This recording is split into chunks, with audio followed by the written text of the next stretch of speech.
내 삶의 마지막은 어떻게 준비해야 하는가. 내가 이때까지 어떤 삶을 살아왔는지에 대한 거를 차근차근 남겨놓는 것. 그리고 두 번째는 정말 내가 어떤 환경에서 죽고 싶은지. 지금 사실 요양병원 중환자실을 가면 현대판 겐지스강이라고 생각해요. 요양병원 중환자실을 가면은 대부분 죽음이라는 거를 기다리고 계시는 분들, 그런 분들이 쭉 누워 계세요.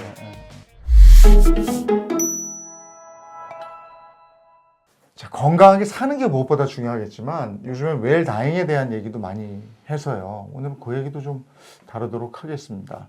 웰다잉, 죽음, 왠지 두렵고 꺼려지죠. 예. 근데 이것도 이제 무거우니까요. 예, 얘기를 좀 하고 준비를 해야 되는 모양이죠. 우리 사회가 어느 순간부터 죽음이라는 과정을 다 숨기고 있죠. 예. 제가 어렸을 적만 하더라도 이제 집에 가끔 초상이 나면 그 문 앞에다가 뭐라 그렇죠. 그러냐, 그 네. 등불 같은 거를 네, 달죠. 걸어 놨었거든요. 네, 그리고 건조해서. 네. 또 예전에는 이제 어르신들을 집에서 많이 모셨기 때문에 그 누군가가 돌아가시는 과정을 모든 가족들이 어쩔 수 없이 경험하게 되잖아요. 직간접적으로. 그러다 보니까 우리가 항상 그 메멘토 모리라 그러죠. 죽음이라는 네. 걸 항상 바라보면서 그런 것들을 좀 생각하면서 살게 되는데, 우리 사회가 언젠가부터 그 과정이 전부 다 어디론가 다른 공간에서 다 숨겨진 채로 진행되고 있다는 생각들을 많이 해요.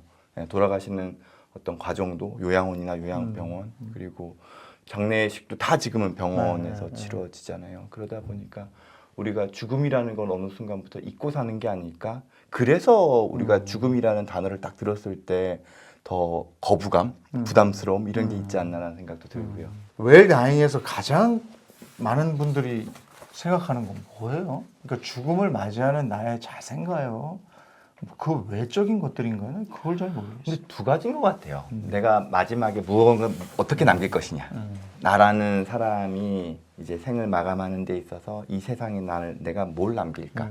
그게 웰다잉의 한 가지 요소고요. 두 번째가 이제 내가 어떤 방식으로 어떤 환경에서 삶의 마무리를 할 것이냐. 뭐 이게 더 적극적으로 갔을 때 요즘 그런 얘기도 하잖아요. 외국 나와가지고 저 네덜란드에 뭐 스위스에 뭐 그런 죽음을 내가 선택하겠다는 거죠. 네, 그런 것까지도 이야기하는데 뭐 물론 우리나라에서는 아직까지는 안 됩니다만 그 정도로 지금의 이 죽음의 과정을 우리가 두려워할 수밖에 없는 것 같기는 해요. 네. 아까 호스피스 병동에 계셨을 때 그 많은 죽음을 보게 되잖아요. 판정도 하시고. 그때 이런 거 참, 이런 죽음은 정말 아쉽더라. 내지는 이런 죽음은 정말 아름답더라. 이게 그런 게 다 목도가 되지 않습니까? 네. 이게 내가 어떤 준비를 하고 있냐에 좀 다르거든요. 내가 죽음에 대한 준비를 안 하신 채로 이제 호스피스 병동은 대부분 암 환자분들이 많이 오시죠. 네. 근데 죽음에 대한 걸 고려하지 않으신 채로 정말 치료를 끝까지 받으시다가 어느 순간 급격하게 안 좋아지셔서 호스피스 병동을 오시는 분들이 가장 많으세요, 사실은요. 네. 근데 이런 분들은 내가 그 전까지 죽음에 대한 준비가 한 개도 안 돼 있었던 거죠. 그리고는 이제 병이 진행되니까 이제 죽음이라는 걸 맞이하시게 되거든요. 그러면 사실 호스피스 병동에서 해드릴 수 있는 것도 그렇게 많지가 않아요. 네, 그냥 그 죽음의 과정에서 신체적으로 불편함을 좀 줄여드리기 위한 치료들밖에 해드릴 수가 없거든요. 근데 어떤 분들은 내가 암이 있지만, 그리고 이 암이 치료하기 어렵다는 걸 알지만 지금은 내가 그래도 정신적으로나 신체적으로 견딜만 하니 그 상황에서 차근차근 죽음의 상황에 대해서 바라보면서 내 가족과 함께하는 시간, 그리고 내가 남겨야 되는 어떤 나의 메시지들, 그리고 그 상황에서도 내가 삶에서의 어떤 의미나 또 내가 사람으로서의 존엄함을 유지하기 위해서 애쓰시는 것들을 보여주시는 분들이 있으세요. 그러면 그분들은 진짜 바라볼 때 정말 암이 있다 하지만 저분의 삶이 되게 아름답다라고 느껴지죠. 사람이 이제 큰 병에 걸리게 되면 여러 가지로 혼란스러워지고, 그렇죠? 그리고 실제로 큰 병에 걸린 분들이 정신적인 충격도 굉장히 클 거 아니에요. 네. 그때도 뭔가 이렇게 조언을 좀 해주셔야 될 거 아니겠어요? 가장 큰 게 이제 불확실성이에요. 큰 병이 생겼다는 거를 딱 우리가 알았을 때 이 병이 어떤 치료 과정에 있고 어떤 결과가 나올지에 대한 걸 우리가 다 알고 있다면 그렇다 그러면 우리가 그럼 받아들이면 돼요. 근데 대부분의 큰 병은 이 큰 병으로 인해서 내가 어떻게 될지 알 수 없죠. 예, 치료를 잘 받아서 좋아질 수도 있고요. 예, 꾸준한 관리가 필요할 수도 있고요. 의외로 나에게 남아있는 시간이 많지 않을 수도 있잖아요. 예, 그런 어떤 불확실성 때문에 가장 힘들어 하시는 것 같아요. 예. 치매 걸리고 이런 분들도 보면요. 저도 경험을 했는데 계속 치매 상황은 아니에요. 정신이 돌아올 때가 있어요. 그럼 그때는 야, 나 가고 싶다. 이제 나를 놔라. 이제 나 편하게 갈란다. 근데 치매 상황이 오면 살고 싶다 그래요. 나 살고 싶다. 본능이죠. 나 좀 편하게 살게 해다오. 아, 난 뭐가 진심인지 모르겠는데 치매 상황에서 말씀하시는 게 진실일 것 같은 거예요. 네. 그게 참 삶에 대한 가족의 의지죠. 입장에서 슬프더라고요. 그럼 뭐가 본심입니까? 정신의학적으로. 우리 마음 안에는 근데 이게 프로이트가 인간의 욕동이라 그러거든요. 드라이브. 우리가 가지고 있는 근본적인 에너지를 두 개로 나눠요. 하나는 리비도, 성적인 본능. 그리고 사나토스, 파괴 본능. 이 두 개를 같이 얘기하거든요. 예. 리비도는 성욕이지만 이거는 성욕이 아니라 내가 더 살아가고 싶다. 내가 무언가를 더 만들어내고 싶다. 본능 같은 네. 건가? 네, 무언가를 만들어내기 위한 내가 삶을 살아가기 위한 본능이고요. 사나토스는 일종의 죽은 본능도 같이 섞여 있어요. 이거 우리가 두 가지를 다 같이 가지고 있거든요. 거기서 때로는 내가 내 삶을 더 풍요롭게 만들기 위한 쪽 에너지가 사용되기도 하고 때로는 내 삶을 괴롭히는 방향으로 자학하는 방향으로 혹은 누군가를 괴롭히는 방향으로 에너지가 뿜어나오기도 하죠. 모든 사람이 이 두 가지를 같이 가지고 있기 때문에 치매건 치매가 아니건 우리가 살아가고자 하는 마음과 아 내가 이제는 편히 눈을 감고 싶다라는 마음이 동시에 있을 거라고 생각해요. 자살에 대한 이야기들이 많이 나오지만 우리가 자살에 대해서 또 감정적으로 공감할 때도 있어요. 아 그냥 너 이 피곤한 세상 그냥 편히 떠났으면 좋겠다라는 마음이 우리 누구나 다 우리 마음 한구석에는 있거든요. 하지만 그럼에도 불구하고 내가 이 상황을 극복해내면서 내 삶 그리고 내 가족을 지키는 삶 그리고 함께하는 삶 그런 행복한 삶을 살아가야지라는 의지가 같이 있는 거죠. 그렇다면 이 모든 상황에서 내 삶의 마지막은 어떻게 준비해야 하는가? 저는 일단 가장 큰 건 내 삶을 돌아보는 기록 같은 것들은 중요하다고 생각해요. 죽음이라고 했을 때 내가 그 죽고 난 다음이 아니라 내가 이때까지 어떤 삶을 살아왔는지에 대한 거를 차근차근 남겨놓는 것. 실제로 저한테 진료를 보시는 분인데 연세가 많으세요. 근데 항상 보면은 자녀분 한 분이 오셔가지고요. 저랑 상담하는 내용을 옆에서 계속 기록을 하세요. 그러면 그분이 저랑 딱히 아주 우울증이 심해서 오시거나 그런 것도 아니세요. 오셔가지고는 그냥 이런저런 얘기를 하세요. 그러면 요즘 생활에 대한 이야기도 하시고 때로는 어릴 적 이야기도 하시고 때로는 옆에 있는 자녀가 어렸을 때의 모습에 대한 걸 추억하면서 이야기하시기도 하시는 거예요. 근데 그런 것들을 따님이 옆에서 계속 적으세요. 저는 그런 것들이 정말 의미가 있다고 생각하거든요. 네. 그리고 두 번째는 정말 내가 어떤 환경에서 죽고 싶은지. 지금 사실 요양병원에서 돌아가시는 경우도 워낙 많죠. 아, 많죠. 요즘 대부분 그렇죠. 네. 근데 사실 이런 표현이 방송에서 쓰기 좀 그렇긴 할 수 있지만 저는 진짜 요양병원 중환자실을 가면 현대판 겐지스강이라고 생각해요. 겐지스강에 보면은 원래 인도에서 인도 사람들은 겐지스강에서 죽고 싶다 그래서 나이가 들면은 겐지스강 주변에 그냥 누워가지고 죽을 때까지 기다리잖아요. 네. 그런 것처럼 요양병원 중환자실을 가면은 대부분 죽음이라는 걸 기다리고 계시는 분들이 치료가 아니고 그건 죽음을 기다리는 그런 분들이 쭉 누워 계세요. 그걸 보면서 저도 저런 환경에서 죽고 싶지는 않다.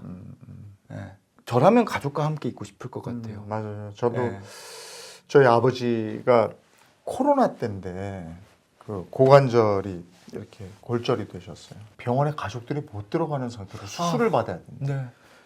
근데 수술을 해도 재활 치료까지 해서 생존 확률이 희박하고 수술을 안 해도 그냥 그렇고 이렇다는 거예요.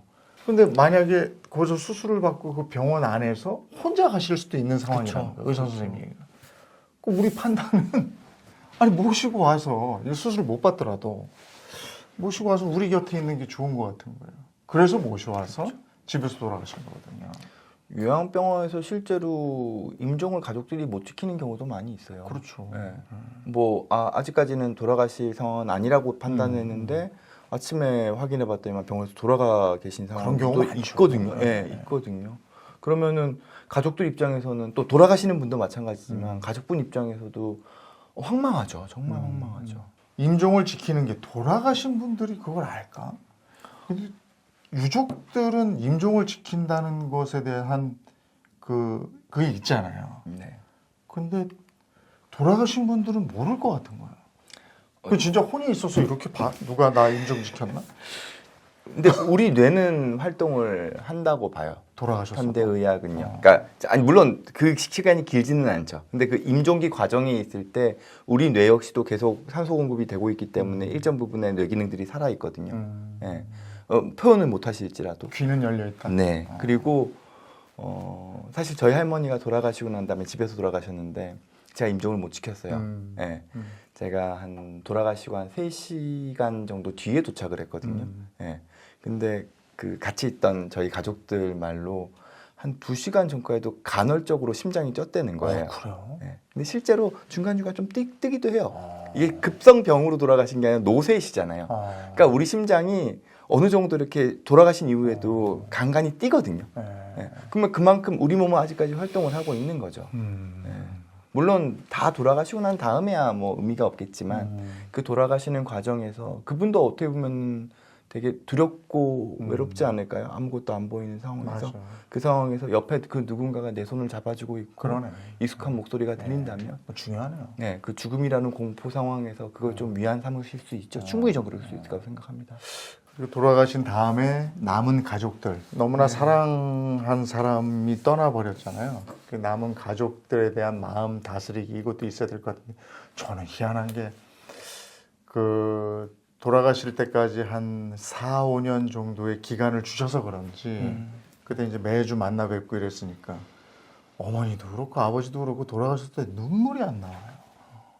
정말 희한한 경우였어요. 그러니까 아버지나 어머니하고 굉장히 가까웠는데 그래서 돌아가시기 전에도 매주 가서 뵙고 근데 막상 돌아가셨는데 되게 슬픈데 야, 이 눈물이 안 나오더라고요.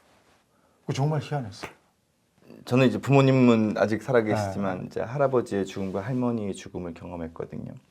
할아버지가 돌아가셨을 때 뭐 여러 가지가 있었어요. 근데 아까 말씀하셨듯이 저도 눈물이 안 나더라고요. 근데 맨 마지막 장례에서 빵 터졌어요. 내가 뭐 다른 여러 가지 이유 때문에 억누르고 있었던 거였겠죠. 네. 근데 우리는 누구나 다 내가 사랑하는 사람을 떠나보낸다는 것 그리고 내가 다시 얼굴과 얼굴을 맞대고 대화를 나눌 수 없다는 것 그런 거에 대한 슬픔은 누구나 다 가지지 않을까요? 추억이죠. 한이 남으면 막 그렇게 울더라고요. 네, 맞아요. 네. 되게 좌절하고 싶은 순간들이 누구나 다 있잖아요. 힘든 일이 있다거나 뭔가 실패를 했다거나 그럴 때 나로 하여금 다시금 일어설 수 있는 힘을 우리가 회복 탄력성이라고 하는데요. 네. 그거는 내 안에서 그냥 올라오는 게 아니라고 생각해요.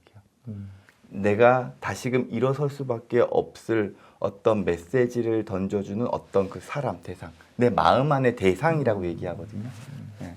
그게 정말 이 세상에는 없을지라도 날 가장 사랑해줬고 나의 지금의 정체성을 만들어준 그 사람이라는 게 내 마음 안에 있으면 우리는 우리가 힘든 삶을 살아가는 데 있어서 넘어지더라도 다시금 일어설 수 있죠. 아까 이제 요양원, 요양병원 이런 데 하고 같이 이제 호스피스 병동 여기에 가는 것도 굉장히 힘들어 하잖아요. 뭐 어떤 얘기를 해줄 수 있을까요? 저는 그렇습니다. 이게 호스피스 병원을 그 대상자를 더 확대시킨다는 이야기는 계속 나오고 있어요. 지금은 암 환자랑 그리고 간, 신장에 대한 큰 질환이 있으신 분 그리고 에이즈 환자분들이 이렇게 대상이시거든요. 근데 이제는 치매 환자분들까지 호스피스 병동에서 삶을 마감하실 수 있게끔 해드려야 된다는 이야기들이 나와요. 근데 그건 저는 더 확장해서 모든 사람이 내가 나이가 들어서 죽는 상황이 발생한다면 저는 호스피스 병동이라는 게 필요하다고 생각을 합니다. 그 누군가가 그래도 이 죽음이라는 과정을 함께할 수 있는, 함께할 수 있는 걸 도와줄 수 있는 환경에서 돌아가실 수 있다면, 그게 때로는 호스피스 병동에 계시다가 집에 가셨다가 다시 호스피스 병동에 오시는 경우도 많아요. 근데 이 호스피스 병동이라는 거를 단순히 나의 인종기 상황, 정말 죽는 순간에만 가는 곳이어야 된다라고 생각을 한다면, 그러면 거기는 진짜, 어떻게 보면 슬픔밖에 없는 곳이 되겠죠. 죽음을 바라볼 수 있는 곳, 준비할 수 있는 곳은 아니겠죠. 그런 약간 제도적인 변화도 필요하지만 인식의 변화도 좀 필요할 거라고 생각을 합니다. 네, 오늘 정신건강 전문의 이광민 원장과 함께 중년의 공허함을 해결하는 방법, 또 웰다잉, 좋은 죽음을 준비하는 방법까지 좀 다소 무거울 수 있는데 그런 얘기, 그래도 우리가 한번 생각해 봄직한 그런 주제들로 얘기를 나눠봤습니다. 함께해 주셔서 고맙습니다. 네, 감사합니다.